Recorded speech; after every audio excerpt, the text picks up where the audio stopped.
as boas-vindas para aqueles que participam do nosso culto pelo nosso espaço no Instagram. Que Deus te abençoe. Você possa, a partir desse instante, ser ricamente abençoado pela palavra que vai ser ministrada pelo servo do Senhor. Abençoa teu servo, meu Deus. Usa a sua vida. Toca os seus lábios nesse momento de tal forma que apenas a tua palavra seja ouvida e que ele seja apenas um instrumento teu. E encontre em nós corações ensináveis, Pai, corações prontos para discernir a tua mensagem e aplicá-la como convém às nossas vidas, para que nossas mentes, continuamente sendo transformadas, possam gerar, Pai, frutos dignos, Pai, de uma vida em comunhão contigo, arrependidos dos nossos pecados e continuamente desejosos, Pai, de amadurecermos como teus filhos. Usa, Senhor, então, agora o pastor Pininga e abre as nossas mentes para aquilo que o teu Santo Espírito traz para nós como mensagem tua. Em nome de Jesus oramos. Amém. Sejam agradáveis as palavras dos meus lábios e o meditar do meu coração. Senhor Deus meu, Salvador meu, rocha minha. Estava com saudade, acho que tem um tempo que eu vim aqui, alguns compromissos, mas eu queria agradecer ao cantor. Acho que se a gente dissesse amém, já saía daqui abençoado com uma música tão bonita. Agradeço também outro casal aqui, que mais perto. Mais um casal aqui também que está no nosso pequeno grupo. E também lá atrás, César, a esposa que está grávida. É uma alegria estar aqui com vocês neste momento. A reflexão está sendo feita no livro de Jeremias. E hoje é engraçado, você traz um tablet, um celular, mas eu gosto do papel escrito mesmo, né? Mas Jeremias, no capítulo 31, a partir do versículo 13, ele tem uma das narrativas mais interessantes do Antigo Testamento, porque diz que então a virgem se alegrará na dança e também os jovens e os velhos. Vocês já perceberam que no Novo Testamento, com a descida do Espírito Santo, esse texto aqui, de alguma maneira, ele é adaptado e citado lá, dizendo que os velhos também sonharão.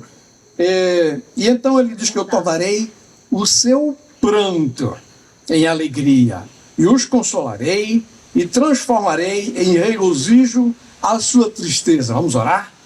Senhor nosso Deus e Pai, Tu és o conteúdo e nós somos o recipiente. Pedimos que Tu nos encha nesta noite e que Cristo cresça e que eu diminua, em nome de Jesus. Amém. A Bíblia é dividida em dois blocos, o Antigo Testamento e o Novo Testamento.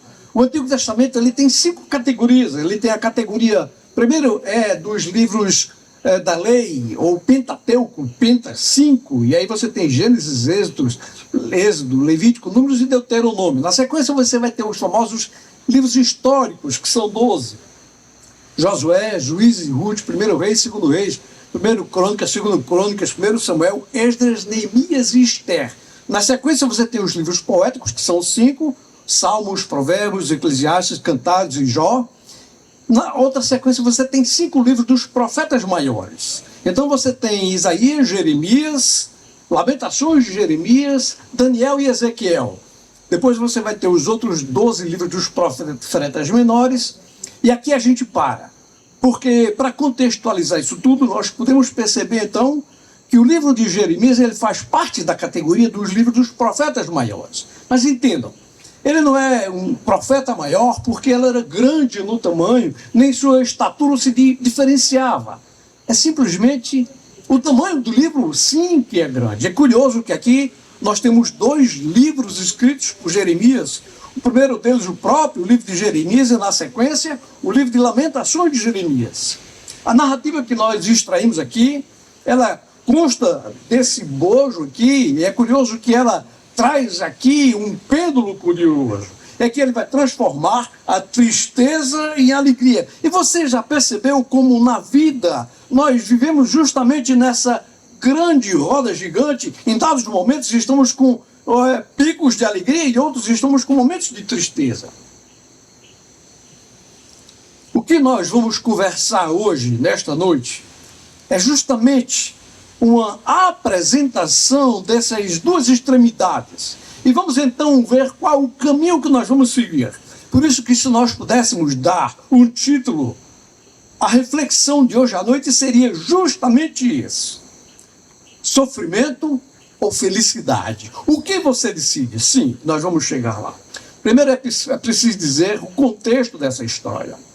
O povo já tinha sido cativo dos egípcios e agora prestes a ser cativo agora dos babilônios, e ele, o profeta, ele alerta o tempo todo sobre isso. Mas o povo parece que não acredita muito, não é possível que Deus vai permitir que isso aconteça. E ele ali o tempo todo anunciando, dizendo: olha, se vocês fizerem desse jeito, vai dar tudo errado, vocês vão sim ser cativos. Porém, se vocês reverterem a maneira de agir, se comportarem diferentemente, se vocês seguirem este outro roteiro, esse outro script de vida, aí sim, vocês vão ter um outro modelo de vida. Vocês vão ter a transformação da tristeza em alegria. É por isso, então, que eu queria começar apresentando para vocês uma receita de bolo. Já viu uma receita de bolo como é fácil? Mas eu queria uma receita de bolo maravilhosa. Aliás, nós temos aqui um chefe que podia me auxiliar nesse procedimento. A receita de bolo chama-se o bolo 3333. Já viu esse bolo 3333? É o mais simples que tem. Você pega 3 ovos, 3 colheres de manteiga, pega 3 xícaras de farinha de trigo, 3 copos de leite, bate tudo 3 minutos e pronto, vai no forno e está pronto. Eu sei que você deve estar perguntando: a gente agora mudou de assunto, estamos aqui, quem sabe, num congresso de culinária, e vamos então, quem sabe aqui, vamos agora ter um campeonato de Masterchef, os pastores Masterchef, vamos ver quem faz a melhor ceia do Senhor. A grande questão é que isso que eu citei tem tudo a ver com tudo que nós vamos falar agora. Porque, de fato, na vida, tudo tem uma receita de bolo. E é isso que nós vamos apresentar. Existe uma receita de bolo da infelicidade. Existe uma receita de bolo da alegria. Você é que escolhe, você é que decide que tipo de receita, que bolo você quer colher. Basta seguir passo a passo. Está pronto? Caderno e papel na mão. Vamos nós. Porque a felicidade, de fato, ela não é um lugar, ela é algo que é construída na nossa vida diária. A felicidade, de fato, nós vamos perceber que ela não tem nada a ver com condição social.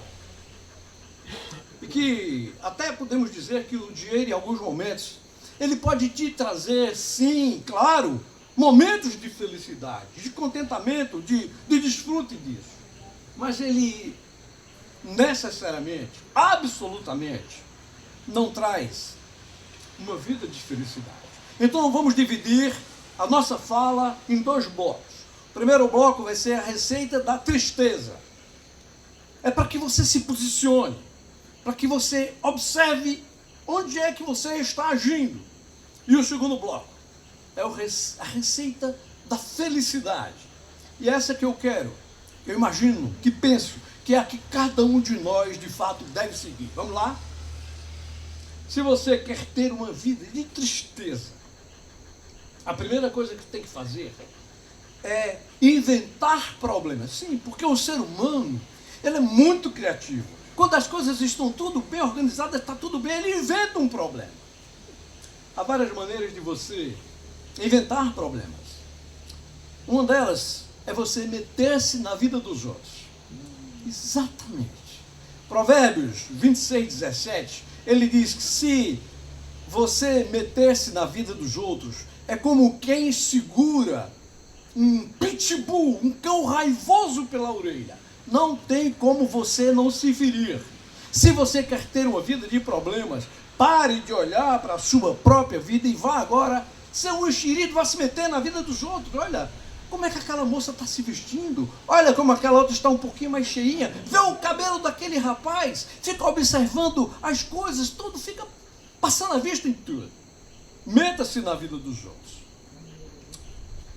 Você sabe por que é que o pessoal faz tanta brincadeira com sogra? É porque muitas vezes ela para de tomar conta do seu próprio lar para ficar tomando conta da vida do filho, da filha, como é que vai educar, como é que deve fazer, como é que deve agir, qual é a cor que deve pintar as paredes. Deve se metendo, deixa o outro errar, ele precisa também aprender como educar, como agir, como fazer as coisas. Se você quer ter uma vida de problemas, meta-se na vida dos outros. Se você quer ter uma vida de problema, faça do dinheiro o seu Deus. Isso, eleja ele como sendo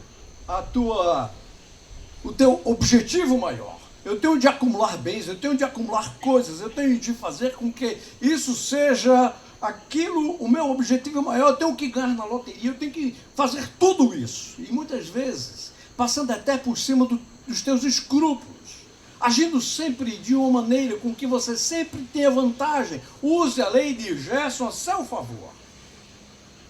A Bíblia diz que você não pode servir a dois senhores, a Deus e ao dinheiro. Entendam, não que ter dinheiro necessariamente é um mal em si, mas quando você põe ele no lugar de Deus, deixa Deus ocupar o primeiro lugar, o último lugar, todos os lugares da tua vida, deixa Deus ter o lugar dele.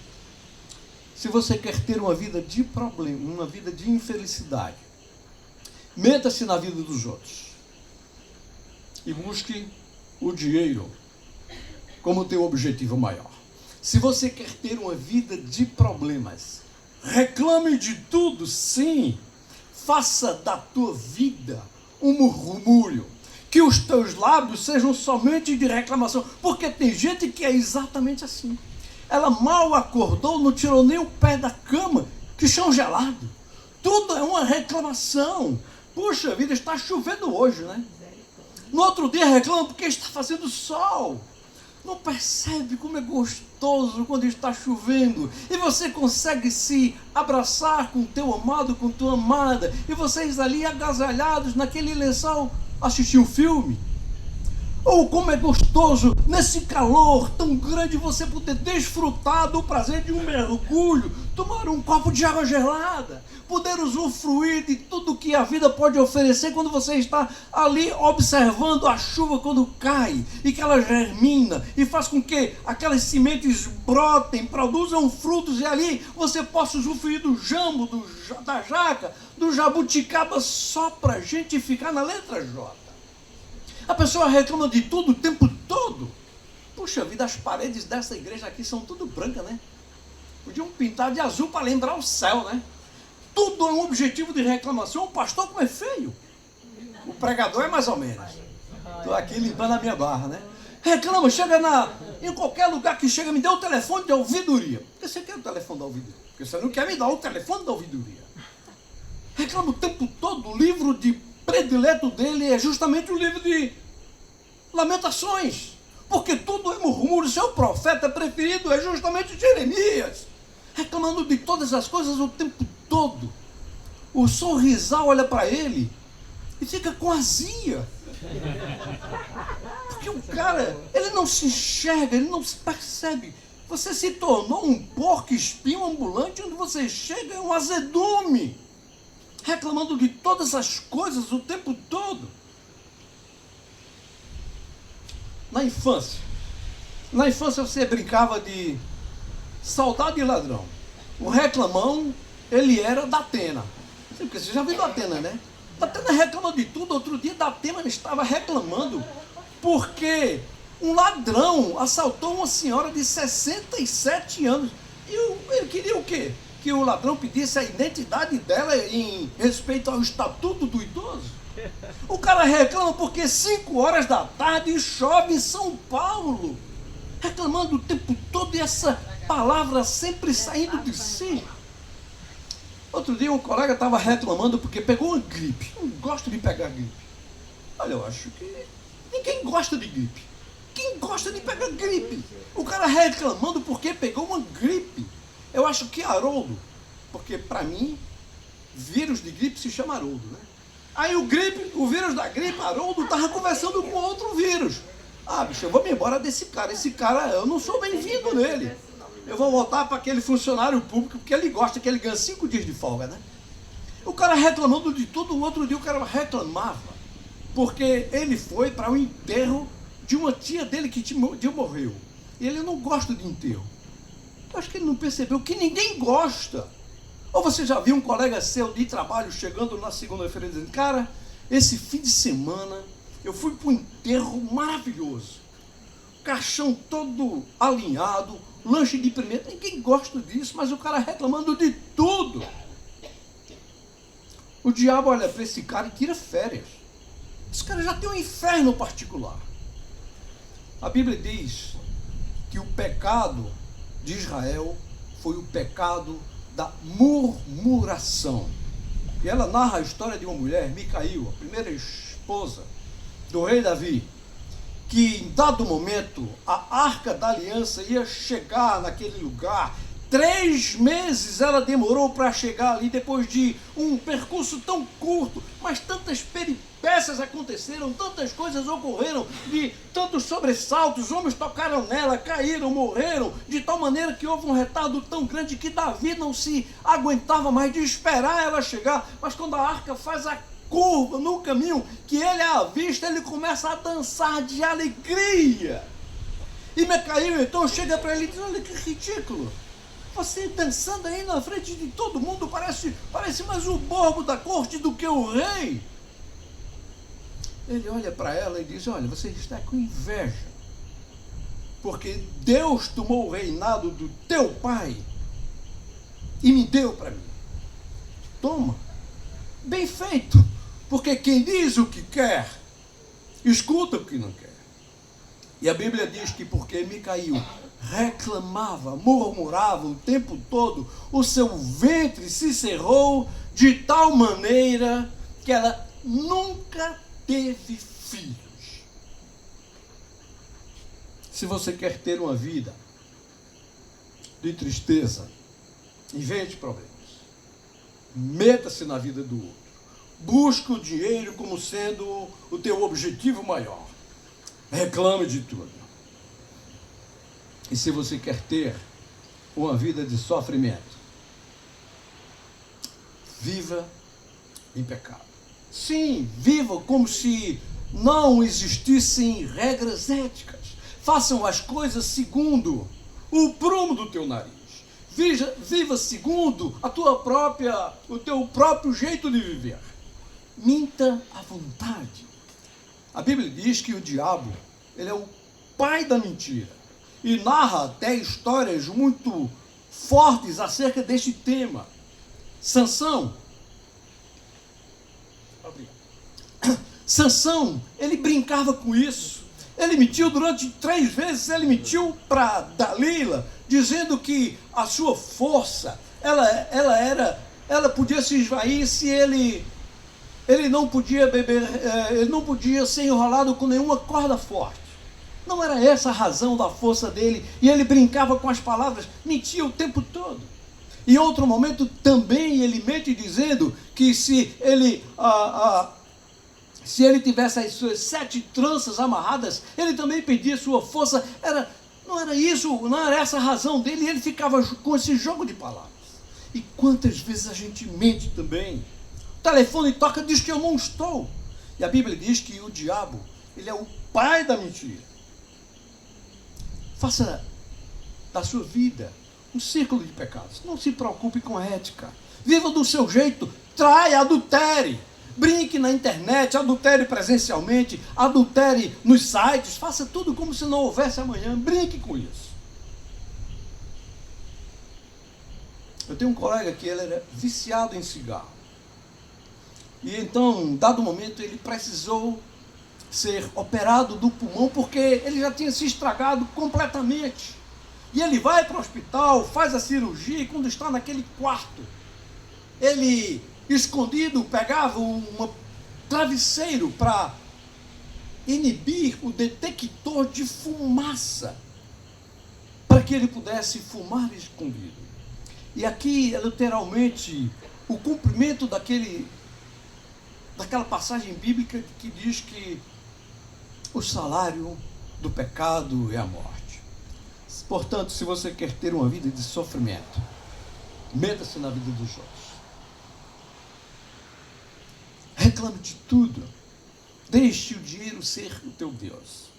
E tenha uma vida de pecado. Agora, tem o outro lado da moeda, né? Se você quer ter uma vida de alegria, viva com fé. Aqui está certo. Tá, obrigado. Tá certo. Obrigado. Você quer ter uma vida de alegria? Comemore cada vitória. Sim, celebre, faça festa. Eu lembro que quando o povo de Israel, ele sai do cativeiro egípcio, eles não dão um passo sequer adiante. Estão ali diante de um deserto pela frente e Deus manda com que eles façam a festa da Páscoa, a festa de comemoração, que significa passagem, que nós comemoramos até hoje, e faça festa.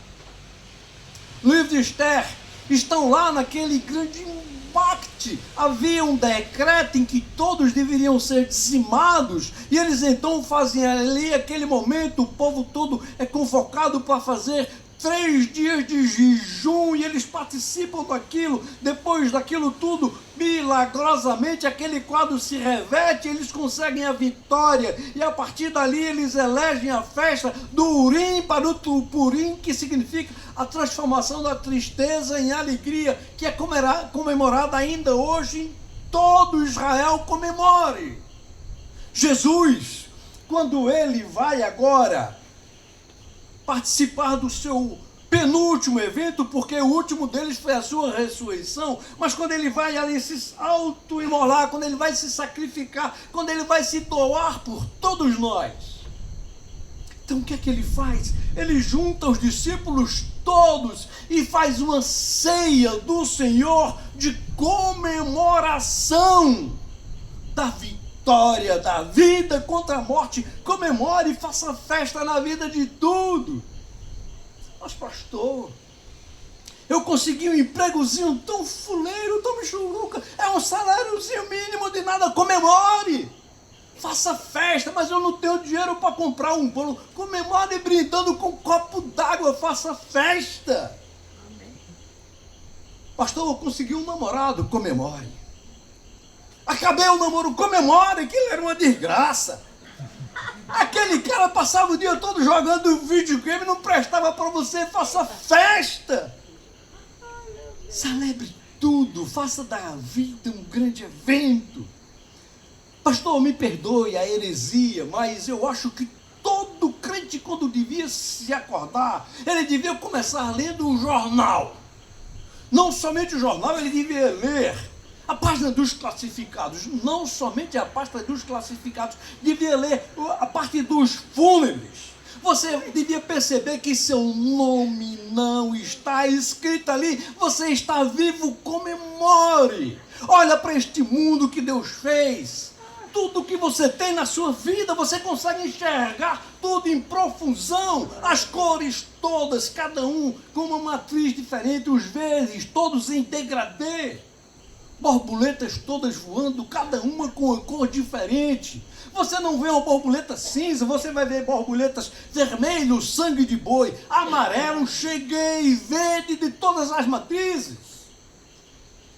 Você consegue sentir a brisa do vento, que simbolicamente representa o Espírito Santo, que é isso que a palavra de Deus diz, dizendo que você não consegue dizer de onde vem, nem para onde vai, mas está ali tocando em você, te dando redirecionamentos na vida. Você consegue tocar as coisas, a pessoa caminhando na beira da praia, de repente você vai ali e sente o toque da água batendo nos teus pés, você se agacha, tem uma concha ali e você sente o toque da mão de Deus. Você poder desfrutar dos sabores, frutas em profusão, pamonhas, tudo. Isso tudo que Deus fez, em última análise, ele não fez a pamonha, mas ele fez o milho, ele fez a mulher, deu a ela a habilidade de fazer a pamonha, e em última instância ele também fez a pamonha, você pode desfrutar dela. picanha argentina, que por acaso foi feita lá nos Pampas, mas que está aqui à tua disposição. Isso tudo, e você fica passando na vida só murmurando, reclamando. Comemore, faça festa. Olha para a vida com outro prisma, com outro olhar. Eu sei que aparentemente parece uma contradição a gente achar que isso é muito simplório. Olhar apenas para as coisas com otimismo. Não é bem assim. A última das ciências, psicologia, psique, que significa alma, ela já diz que 80% de todas as nossas doenças, elas são psicossomáticas. 80% tudo tem a ver com psique, a alma, soma, corpo. O quanto a minha alma, quando está enferma, isso afeta o meu corpo. Porque a nossa mente, ela não consegue diferenciar o que é fruto do meu pensamento e o que é a minha realidade. Então, quando eu penso que as coisas todas estão ruins, de fato eu estou transformando isso tudo em cargas ruins no meu próprio corpo. Quem tem hipertensão, que o diga. Quem tem herpes, que o diga. Quem tem caspas, que confirme. Quem tem diabetes, que diga que ela também tem os seus reflexos, sim, nos seus estágios emocionais. O próprio salmista, ele já confirmava isso. Senhor, enquanto eu encurvei os meus pecados, eu andava todo de cabeça para baixo e eu sentia o meu corpo como se ele fosse flechas. Ele tinha o seu corpo todo dolorido. A Bíblia já fala disso há mais de 2000 anos. Os próprios médicos já permitem que hoje, nos hospitais, os pastores, os irmãos que vão para lá orar, façam isso. Porque 70% daquelas pessoas que têm algum tipo de fé, elas se recuperam, se restabelecem com muito mais facilidade. Comemore, faça festa, faça da vida uma celebração. Se você quer ter felicidade, faça o bem.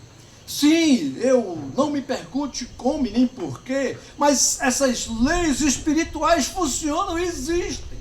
Quando você faz o bem, não que você faça isso pensando numa contabilidade divina, que de alguma maneira eu faço isso pensando em receber o troco disso. Não, mas é que de alguma forma essas leis, elas funcionam a teu favor. E eu dou um exemplo.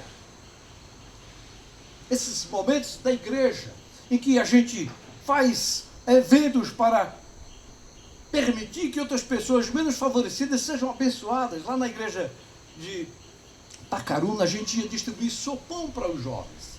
Lá no Cais de Santa Rita. E a gente chegava ali com a Kombi, dava sopa. Aqueles que estavam dormindo nas maquises, aqueles que estavam por ali, todos comiam daquilo. E dado um momento, umas 10 horas da noite, eu venho caminhando por ali e... sabe aquela sensação que você tem que algo ruim está para acontecer? Um calafrio no meu corpo, porque 2 homens vinham atrás de mim e eles começaram a conversar e eu senti que algo mal ia acontecer. Eles se aproximam e um deles diz, não, esse é aquele pastor que distribui a sopa, vamos seguir adiante. Quando você faz o bem, de alguma maneira as coisas se revertem a teu favor, e ainda que isso não precisa ser nessa mesma lógica. Você, quando faz bem, isso faz bem para você. Se você quer ter uma vida de felicidade, comemore tudo, faça o bem e aceite Jesus como seu Salvador. Eu não estou dizendo para você se batizar, talvez você já tenha até sido batizado há 20 anos, não importa. Eu estou dizendo para você aceitar Jesus como seu Salvador. De verdade, tudo que eu disse até agora foi só pretexto, porque isso aqui de fato é que é a cereja do bolo. Ele que é a receita da felicidade. Eu preciso me reconciliar com Deus. Eu preciso permitir que o eterno me invada, que o celeste me visite. Eu tenho de ser transpassado pelo divino. Eu tenho de ter todas essas muralhas caídas por terra. Tenho de ter este fosso que me separa de Deus, preenchido pela graça divina.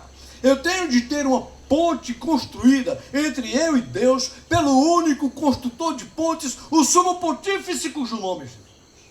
Porque eu não me reconcilio com Deus quando eu tenho uma ética aplausível. Eu não me reconcilio com Deus quando eu tenho uma moral exacerbada.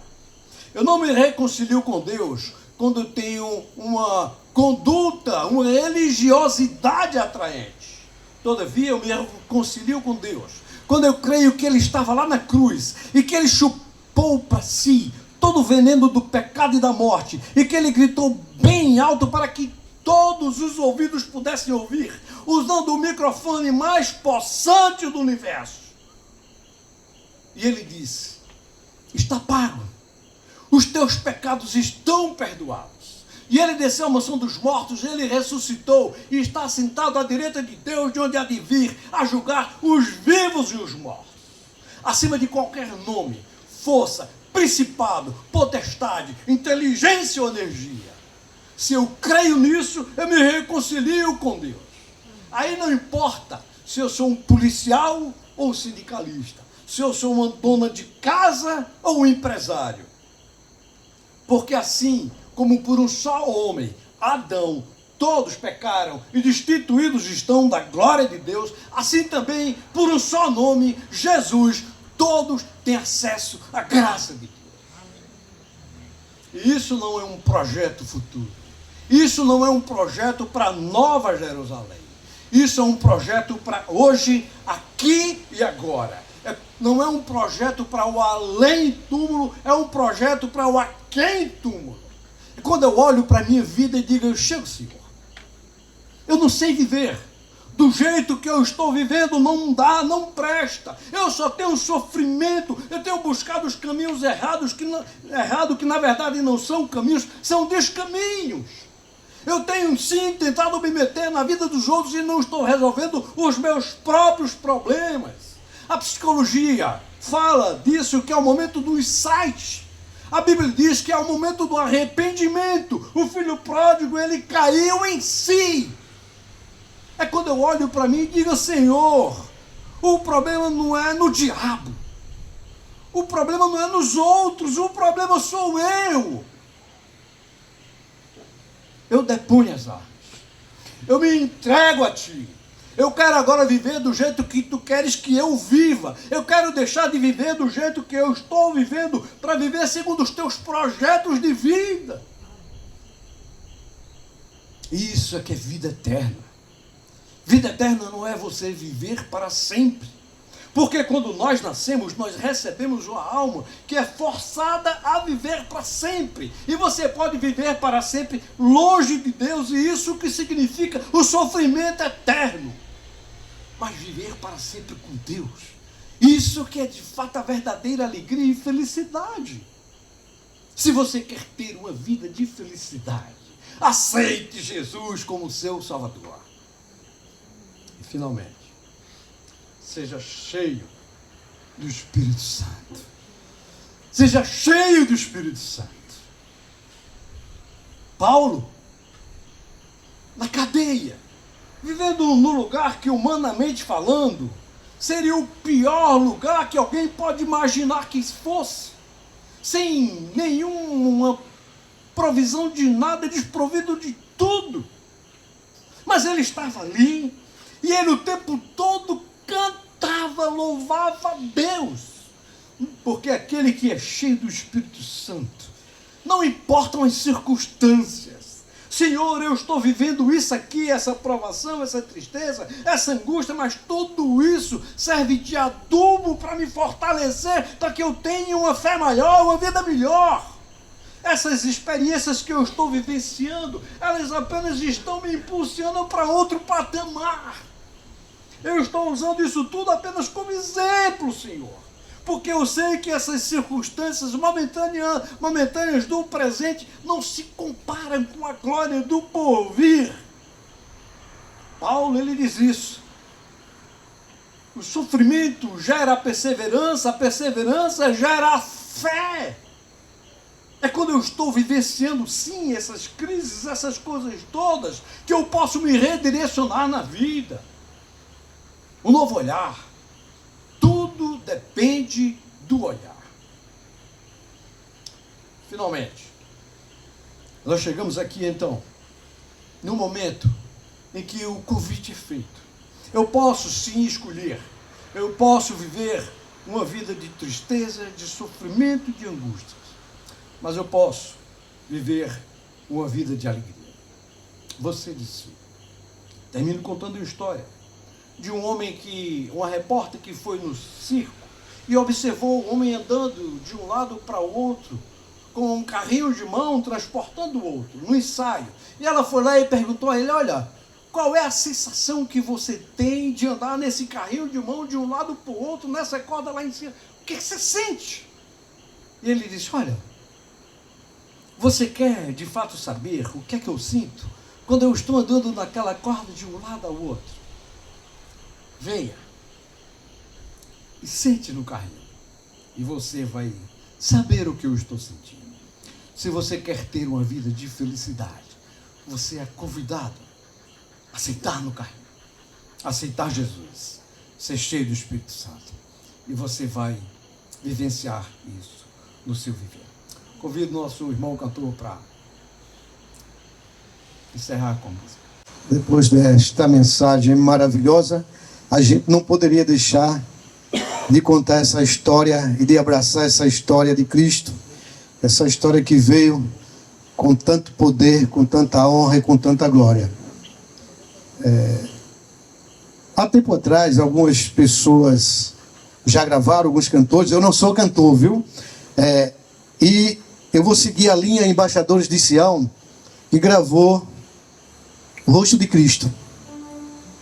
Eu acredito que algumas pessoas conhecem, né? E gostaria que vocês cantassem com a gente. Quando eu digo com a gente, com o grupo. Pode pegar o microfone também, que eu vi você cantando aqui, viu? Eu vi quando ela estava cantando ali. Pode pegar o microfone. Sim, sim.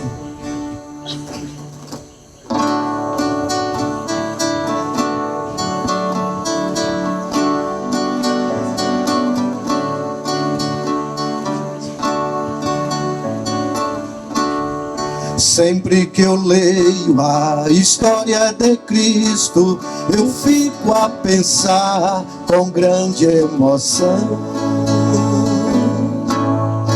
no privilégio que muitos tiveram de ver no seu rosto, sentir sua mão.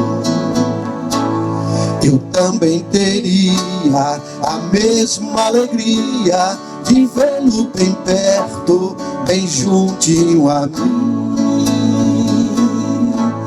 de olhar nos seus olhos serenos e meigos, e como eu seria tão feliz assim.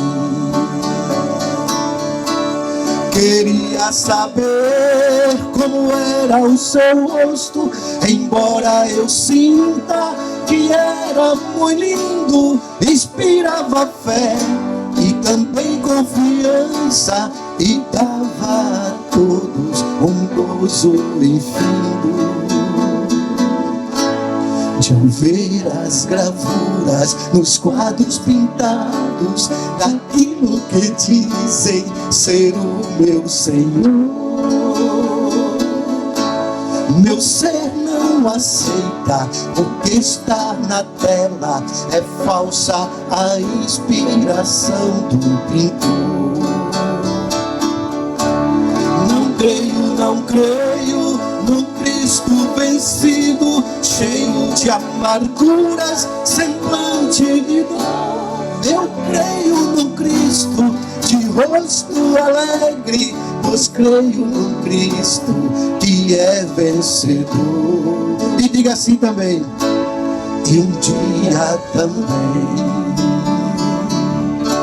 o verei face a face, e assim eu creio pela minha fé. Oh, aleluia, verei o seu rosto, verei a Jesus como Ele é.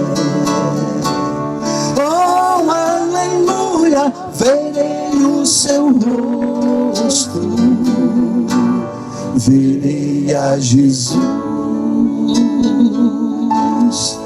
como Ele é.